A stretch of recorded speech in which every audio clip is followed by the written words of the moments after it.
recording has started.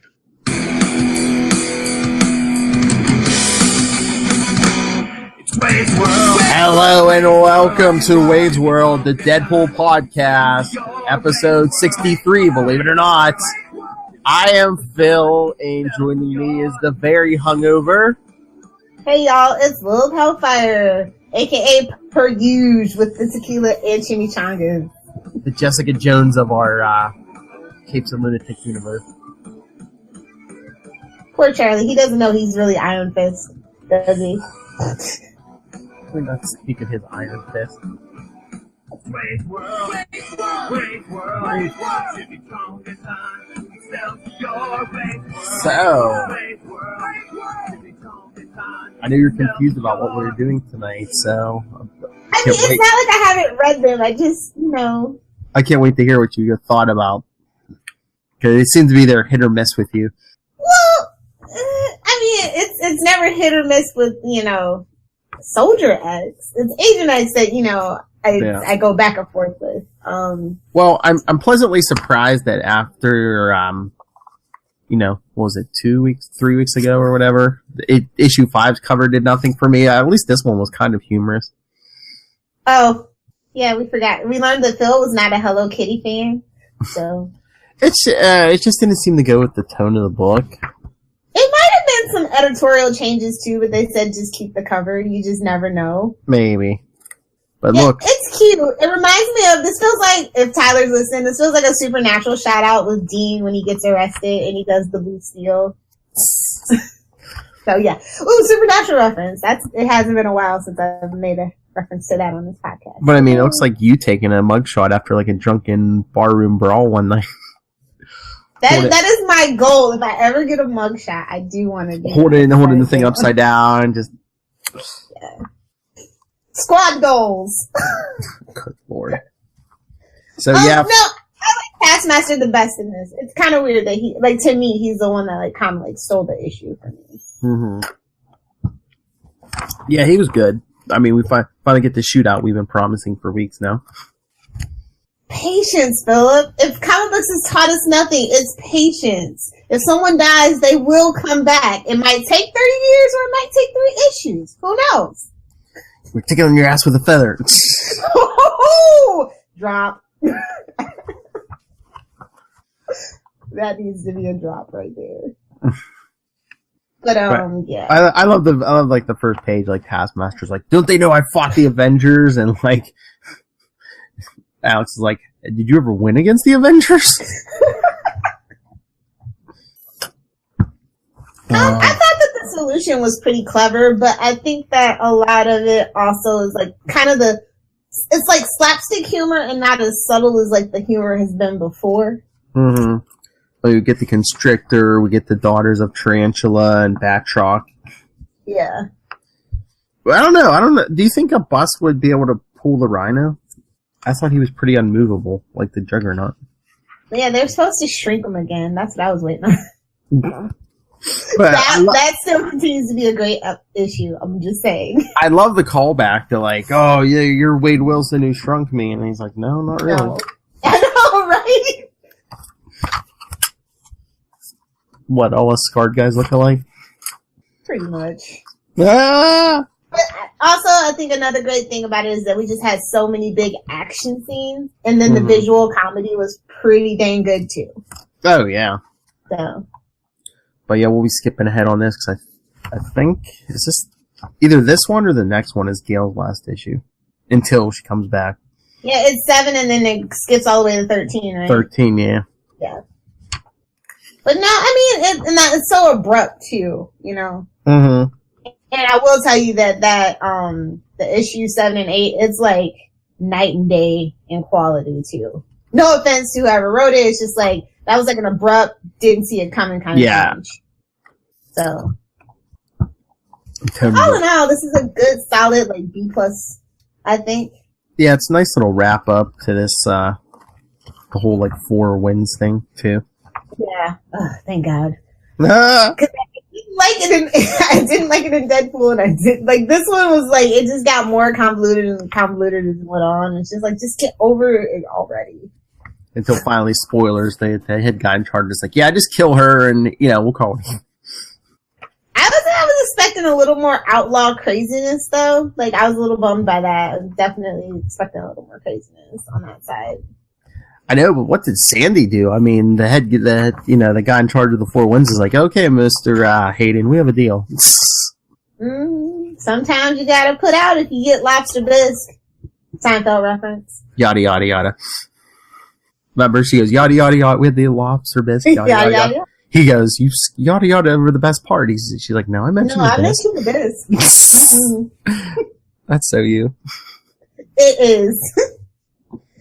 No, but yeah, I'm trying to decide what my favorite panel was. But, I mean, it was just so many of the big action scenes that I really enjoyed that I don't think I could narrow them down, really. I got you. Poor Maz. You're the one who got. You're the one who got. You're like, here, drops. Shh! No! It's all Philip. He's a drop mongerer. Again, you load the gun. I just pull the trigger. Pause with the night loaded. Yeah. So, do you have a favorite panel or page or? Is it this panty shot of Outlaw? No. Is it this one? No. It's like a prepubescent boy's dream come true. That's what I'm saying. That's why the Hello Kitty on the cover last issue was like seems way out of place for me. I don't know. There's a lot of good action scenes in this. Every time we record and I see your Funko Pops out of the box, it just makes my heart beat a little faster. Just haunting me. Why? Every single one you have is in the box still? Yes. With a box protector on the special ones. Oh, good lord. Anyway, yeah. Seriously, everyone you have is in the box still. Every single one. I only have like 50 though. Nerd! That is a compliment around here. Nerd! Now what would make your heart hurt is not all my comic books are actually like tagged and bagged and in a long box. Not all mine are in long boxes, but they're on like shelves and stuff. I scan mine. I have a hard drive just with like. Me too. I scan covers. my special ones. I scan everything. Everything I have is on. Well, most of my stuff is digital now. All my old stuff I probably should scan. I should pay somebody to do that. I don't have time for that crap. I mean, not every page, but I mean the cover, so like I can skim through my inventory. I love it. Hey, instead of having to dig through them, I just get on the hard drive and be like, yep. So let's talk about this travesty of Soldier X. Like, to quote this issue, poor bastards. They'll tear him to pieces. I was just like, yes, I will tear this issue to pieces. She is so drunk. I don't know, man. Like, the artwork was back to just being a little too for me. Yeah. Like, I'm trying to remember, I think it's the last two issues of this series, but maybe even before that. I know they switch art teams, and they might even switch writers, too. Yeah, I think they do switch writers. Oh, I know why you're all down on this. The first two pages, we get Irene. Well, that's definitely not a good way to start a story for me. In her bathrobe. I mean, give us the panty shot if you're going to do something. Oh! Remember, this is a fan of hardcore pornography, so. Exactly. Go big or go home, just saying. I don't know, though. It's like the story has just been, like, dragging, and it doesn't make sense to me. Like, this whole thing doesn't make sense. And I know it doesn't, because I get Cable's trying to find himself. I know he's trying to find a new way and all this, but why does he have to let himself get shot up? Thank you. I mean, if you really want to test yourself and your powers, be like, okay, let me try to catch each individual bullet instead of one big field or something. Let me try to catch each individual bullet with my telekinesis. And I feel like they were like inspired by the Matrix, or like it just everything that they do just kind of feels like a knockoff of something. I mean, nothing feels original or. I don't know if it's supposed to be like inspirational or just like proving something, but all it proves is like the dude's like good at being a target. Yeah. And the nozzle. And the bag it came in. Exactly. Big thing. Beauty reference. I love it. That's right. Because we won't be able to do that too much longer. Thank goodness. 12 years, unless you're Supernatural or Simpsons, 12 years is enough. Just saying. Well, yeah, I mean, of course ratings Bazinga. are going to go downhill. I mean... Well, when you're doing like 10 million, much like Supergirl, her pilot episode was like ridiculous, and then the next, it's just how things go. And I mean, if you're getting like $1 million an episode, Kaylee Cuoco, you better be able to see those nips through that shirt again. This isn't Charmed. May Aaron Spelling rest in peace, and shout out to Candy Spelling. Yeah, I don't know. Like, I'll just be glad to get through this Soldier X phase. Like, Agent X gets good. It's decent. And then, like, it gets, and then it gets decent again. Where just Soldier X is just a slog. And just like, I mean, yeah, if the writing would be better, or the art would be a little better, but one or the other even, but, I don't know. Like, and this just isn't how I like to see Cable. It's just at the end of the day. And, I mean, that ending a little too... I mean, nobody can notice that that's not Cable's arm. Convenient plot point is convenient. It is a comic book. Not one person. Suspension of disbelief. I mean, this is a universe of mutants. It's not even the right color. Nobody notices color in the X-Men world now, Philip. They haven't since 1974. Deadpool 2. We're X-Men, an outdated 60s reference to racism. Exactly. So yeah, I don't know. Like, I'm just tired of dealing in the grotesque. This story is just really depressing. I think at the end of the day is how I would sum it up about why, like, my biggest gripe with it. If he's supposed to be like all hopeful and this is like a new chapter, this is some depressing stuff. Yeah. So. That's all I have to really say about it. Basically, it just gets shot up and, like, go into hiding. Yeah, real inspirational. He's not really, like, doing anything. He's not making a difference. It's just... Yes.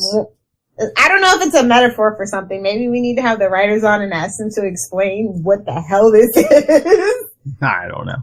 Because it's lost on me. It's as on Reddit as we say, it's on the subreddit whoosh over my head. Or maybe flush in the toilet. I'm not sure yet. Oh. Anyway, this is like definitely a D- for me. D as in dog. I don't know. I'm always generous. Maybe I'll give it like a C. That's why we love you, Philip. C. See you in the poop pile. Oh, but anyway, I mentioned Deadpool 2. I know we did the review for it when it came out, but should we do live commentary? Because we did do live commentary for the first movie. I love live commentary. It is my passion. It is how this podcast started and hopefully how this podcast will end after, I don't know, 90,000 X-Force 9. Maybe like maybe for like a big anniversary number or something. Yeah, definitely. Because the special features are pretty sweet on it. There's just like 1 3-minute thing with like Josh Brolin sitting in the chair, like just going off about stuff for 3 minutes while they're like putting like the fake metal on his arm and neck and stuff. Oh, and that's a real thing. The makeup chair, it goes down. I don't think that was improvised at all. Oh no. He's just like, they didn't give him his coffee and he went off. Roll the camera, I got something to say. I don't know. I've never heard about Josh Brolin being a crank though, so. But I mean, super professional guy from what I hear. Yeah. But I mean, if we do that, we should have Charlie Esser back, just like we had for the first movie on episode 1. But we have to sing the theme song. It has, every time we do like a live commentary, we go back to the very first episode and we sing the theme song. So Charlie and I will be drunk. Bill will be in the back shaking his head. Oh man, to make it perfect, you'd all have to be in the same room again. Deadpool, Domino, and I don't know, Charlie Cable or Sugar Bear. He's Sugar Bear. Come on, Sugar Bear had his blue shirt. He's Sugar Bear. X-Force. You could totally see Charlie Esser delivering the line. I don't know how many people this Cable's killed, but can't be more than melanoma. You keep going into deep thought, little Hellfire. It's this damn Spectrum. Shots fired at Spectrum. It's this damn Spectrum for the internet. I'm gonna have to get like Verizon or something. What are you, like on Charlie Esser internet? Come on. God, no. New York has the worst, like the worst. Unless you're on Verizon, it's the worst. As a former New Yorker, I can say that. Anyway, let's get out of here because we got something better to talk about. Yeah, okay. Angel. Okay. But which you probably heard if you're listening on the podcast yesterday. But yeah, let us know what anniversary episode should we do Deadpool 2 commentary. Should it be like 75? Should it be 100? Ooh, 69's coming up. No, we got something else special planned for 69. Did you get me a porn star? I'm working on it. Oh, that'd be awesome for episode 69. 2 would be better. You're telling me. Yeah. Now we know where you're finding guys to date. Okay. A mess. So, some shameless plugs? Yes. If you want to get a hold of us, email us. I don't know where. Hold on.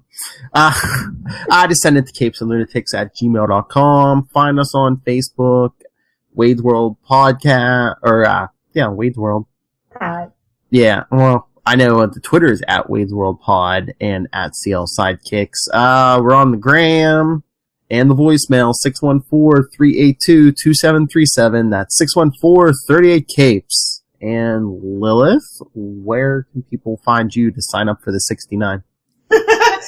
Dude, the hype for season 7 of Arrow is real, okay? Like, I'm falling for it, so if you guys want to talk about it, at Little Hellfire. We're probably doing a special for the premiere, right? Green is the new black, yes! Exactly. So, but if you guys want to talk Superman, or Smallville, or just want to swear, at Save Me Podcast, Facebook, Pinterest, Instagram, and Twitter.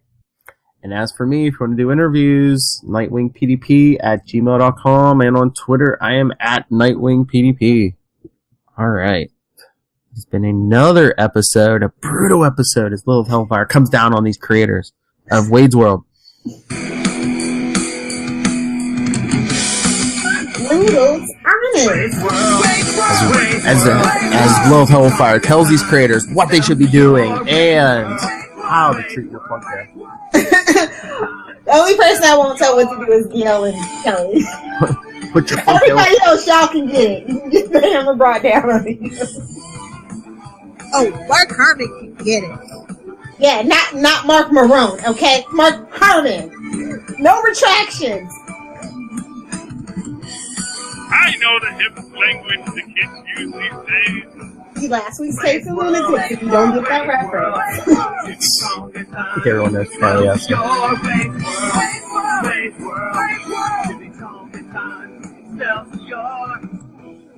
Right. You don't appreciate it at first, but then you're like, oh, I get it. Thank you for that. Watch where you put your Funko.